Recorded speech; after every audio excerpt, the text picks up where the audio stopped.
Jadi STY dipecat kenapa? Kan ada faktor lain. Apa itu? Dinamika yang kompleks kalau bahasa ketum. Apa itu misalnya? Ada friksi antara Peristiwa pemain di ruang dengan ganti. pelatih. Coba disampaikan aja. Ruang ganti. Ruang ganti, oke. Kita Pasca buka. Bahrain. Ruang ganti kenapa itu? Antara pemain naturalisasi yang ingin diskusi taktikal. Makanya kalau kita... Nggak nyambung maksudnya? Yes. Di ruang ganti Makanya itu ya? saya pernah mengkritisi taktikal yang monoton kan. Oke. Menemukan kebenarannya enggak? Kan menemukan. Oke, itu dari siapa tuh ruang ganti itu? Kan di ruang ganti kok bisa sampai keluar? Ya bocor berarti kan. Informasi kan netes kan. Oke, Lalu satu. kita bisa menyambungkan benang Nggak merahnya. nyambung gitu. antara pemain dengan coachnya waktu itu Sintayong. Terkait taktikal. Terkait tactical, taktis. Oke, yang kedua. Pertama dari pemain-pemain naturalisasi kan begitu. Kedua soal bahasa, Bahasa. komunikasi, kultur. Tapi semua pemain kan belum tentu bisa bahasa Inggris ya. Kalau yang naturalisasi mungkin bisa. Tapi yang enggak kan belum tentu juga bisa lancar. Artinya kendala bahasa bukan Saya jadi kasih hal yang- contoh ya. Di area teknikal pelatih di pertandingan, kalau dia mengamati pertandingan lalu secara spontan ingin mengoreksi ataupun memberikan sebuah arahan, dia kan akan spontan. Ya. Pertanyaan saya, dia ngomong pakai bahasa apa? Kan 9 naturalisasi ini ya. Ya, ya. 2 lokal. Kalau lihat komposisi terakhir, 2 lokalnya kan Rizky Ridho dengan Marcelino, Rizky Ridho dengan Witan misalnya kan begitu. Dia mau teriak pakai bahasa apa? Panggil dulu penerjemah. Ini teknikal praktis. Jadi selama bertahun-tahun ini nggak nyambung gitu. Bukan nggak nyambung. Ada situasi yang kemudian begitu naturalisasi datang, ada situasi. Saya Dan menyambung ya, itu betul. makin puncaknya ketika pasca Bahrain gitu loh. Saya menyambut sebagai sebuah pengalaman. Yang komunikasi ini kaitannya juga dengan taktik. Bentar, nanti saya kesana. Itu yang kedua. Ada lagi yang ketiga?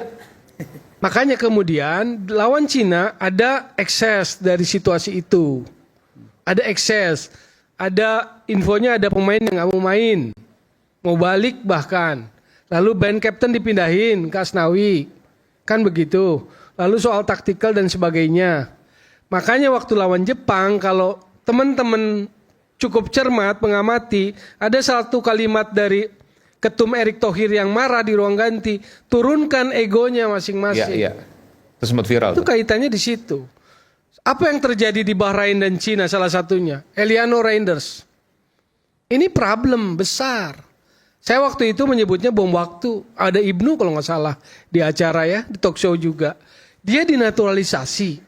Proses naturalisasi kan kita tahu prinsipnya bahwa pemain itu di atas rata-rata. Dianggap begitu kan.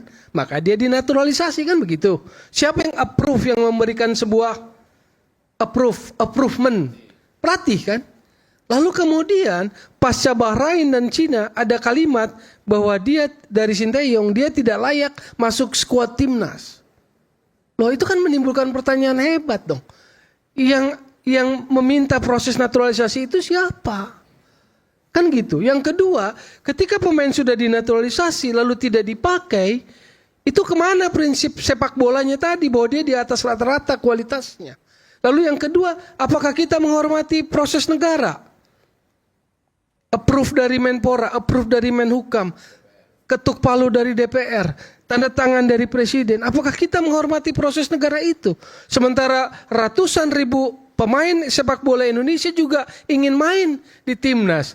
Tapi karena dianggap kalah kualitas oleh proses yang namanya naturalisasi akselerasi, mereka duduk manis kan? Kita duduk manis bisa pemain-pemain kita. Tapi kemudian nggak dipakai. Tidak masuk DSP loh. Kan itu pertanyaan besar, itu problem loh. Kalau kita mau bicara ansih sepak bola, itu problem loh.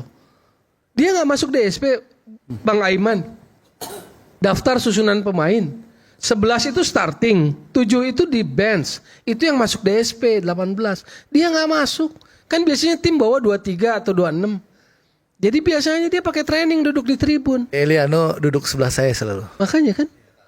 Tas. Iya kan? Ada Sananta, Eliano. Nah itu nggak sederhana. Saudaranya Yakob Seyuri itu.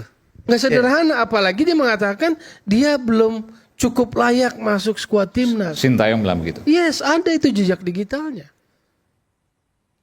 Itu problematika gitu loh. Tapi apakah kemarin waktu pergantian itu problematika itu diangkat? Menurut saya itu kesantunan organisasi aja nggak mau ungkap kan? Kan itu. Oke. Ada yang mau tambahkan, Bung Nurdin?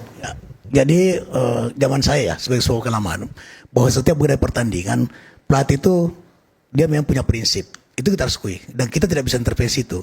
Tapi prinsip itu tidak boleh kaku. Ya. Misalnya gini, zaman saya dulu termasuk waktu saya menjadi manajer dan saya berhasil loh. Tapi tadi 18 orang Tidak, dengar dulu, jangan itu dipotong dulu. Ya. masalah itu. Jadi setiap pelatih itu pasti sudah mengatur strategi dan taktik. Apakah dia 4-3-3, 4-5-1 atau 5-4-1 dan sebagainya, 4-4-1, 4-4-2 dan sebagainya. Nah setelah itu kemudian ada namanya manajer meeting dulu. Sekarang mungkin technical meeting. Maka dia menjelaskan kepada pemain. Ini menghadapi ini maka ya strateginya nih.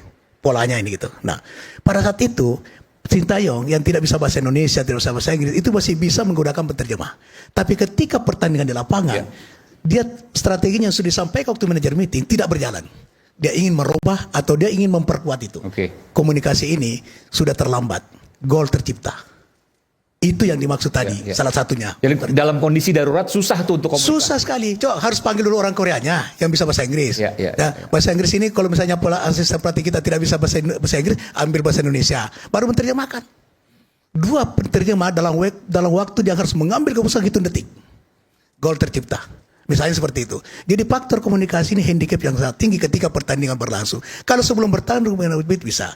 Yang kedua adalah seorang pelatih harus paham culture sepak bola sebuah negara. Nah saya melihat hari ini, membaca hari ini langkah awal dari Patrick ini bagus. Dia ingin mengetahui culture sepak bola Indonesia dengan cara dia mendatangi direktur teknik Indra Safri ke lapangan, bertemu Bima Sakti. Soan? Bukan soan, dia ingin tahu.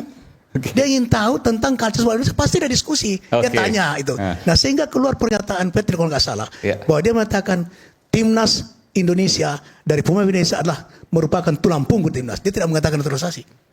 Itu berarti dia ingin memahami culture. Dan seorang pelatih harus paham tentang culture sebuah negara, sepak bola sebuah negara. Jadi bahasa dan culture-nya Kluivert udah benar untuk tahap pertama langkah nih. awal, ini langkah yang bagus.